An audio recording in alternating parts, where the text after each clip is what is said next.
Today's the 3rd of December, and I'm working on this Super A again. Per the request of the Adventures of Festus, I was told that I need to make sure that I make keep up and take extra particular video of this. So, Mr. Festus, here you go. I got the pistons pulled this morning, or this afternoon. And I pulled the head bolts. Only had one little bitty problem with it. I got one stud that is being a pain in the butt. That will not come out of there. Anybody got any ideas how to get that out of there? The center is. What I'm thinking of doing is taking this bolt and welding it in there. Yeah, that's kind of what I'm thinking. What I'm hoping is when I pull these pistons out, I think this is these are wet jacket engines. Correct me if I'm wrong, but I think they're wet jacket or wet sleeved engines. So when I pull it, I should be able to get to the back side of this hole and get that heated up and get this in there, weld it to it, heat the cast up around it, and then it should come out. But that's the only one that didn't want to come out. I got the rest of them out. There, I got that one, that one, that one, and that one, and that one, and then the 4 up front here. But yeah, so I'm kind of PO'd with that. But I did find online that I can find these studs, so good news on that side of the department. Anyways, so I was tearing in. I'm working on cleaning up over there until I see the message here. Here are my pistons that I just pulled, and I marked my number 1 piston to be, this is the one that goes to the radiator side. They're not super horrible, but they are worn pretty good. Everything's starting to wear really good. And if I can find the stinking stamp, I don't know if you can see it. My stupid phone will focus. There we go. Right in the center of your screen there's an E, but then right there is an IH. And it's on that piston, as well as, let's see if there was one that's better. There it is, with the number. And then I knocked the top in because I figured these were going to have to be replaced because they wiggle on the wrist pins. Yeah, I've got all 4 of them out. The pistons are IHs. I don't know if the crank is still standard or not. But I know that the tops of the valve, or the tops of the sleeves are IH still.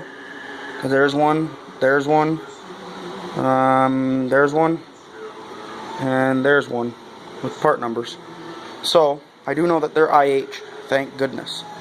Pulled out the oil pan. There is a lot of sludge in the bottom of that. That's the oil pump in there too, but there's a lot of sludge in that. And then of course the head from last night. I didn't really get too in depth with the looking at it, but from the looks, it's not super bad, but it is got gunk in it. So, and that would explain why it was fouling plugs. It's going to need a head job, which I figured that, but it's not my tractor, so I feel alright with that. And then I might have them face the manifold hold too. Either that or have them face the manifold, one of the two. But kind of that, kind of what I got going on. I gotta get a view underneath the engine block. There's a bunch of light in there. There's the crank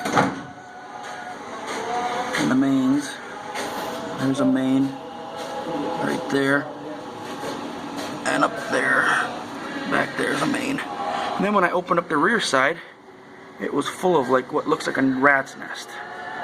So a mouse must have been living in there. But it's got all sorts of poo in there. I took the cover off the back. So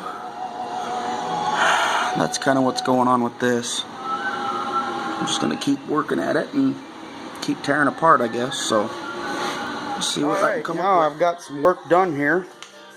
I got the front end taken off.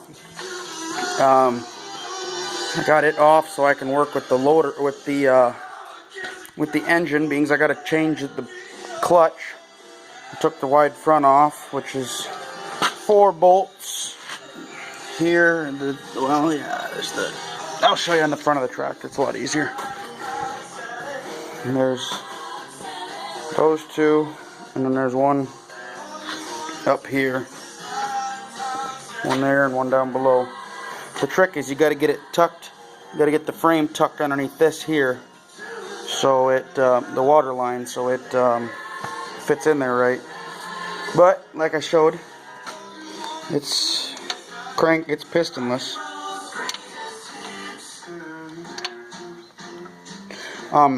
Oh, this is not holding it up. It's on a block, but I have that chain just so it's held, you know, for the night.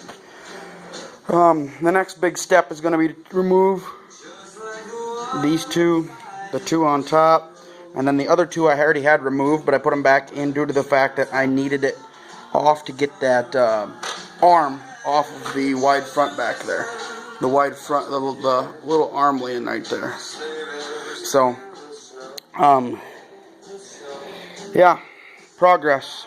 I have yet to look at the block, or majorly at the block. I'm going to get it lifted off and put on the table so I can drive the. I'm going to drive the sleeves out. Lay the block on its side, drive the sleeves out.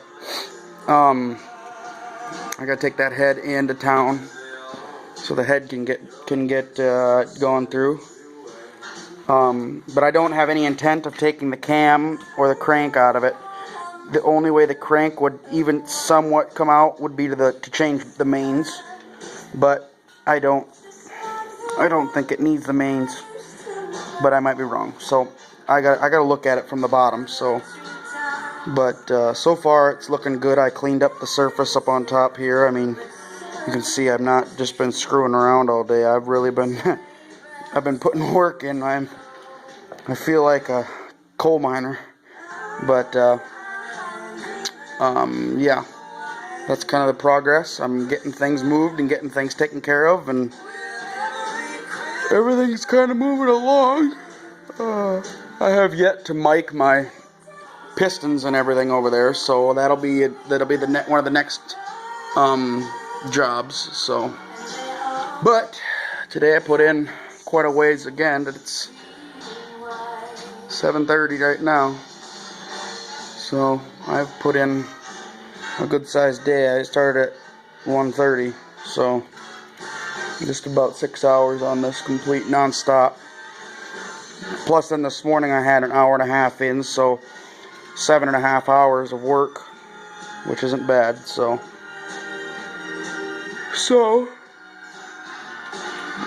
as we stand, that's it. That is it for the night. Excuse me. So tomorrow, hopefully, well, tomorrow's Sunday. I might not do any work tomorrow, but hopefully I can get some work done Monday. So that's as it stands right now. So that's all there is to see.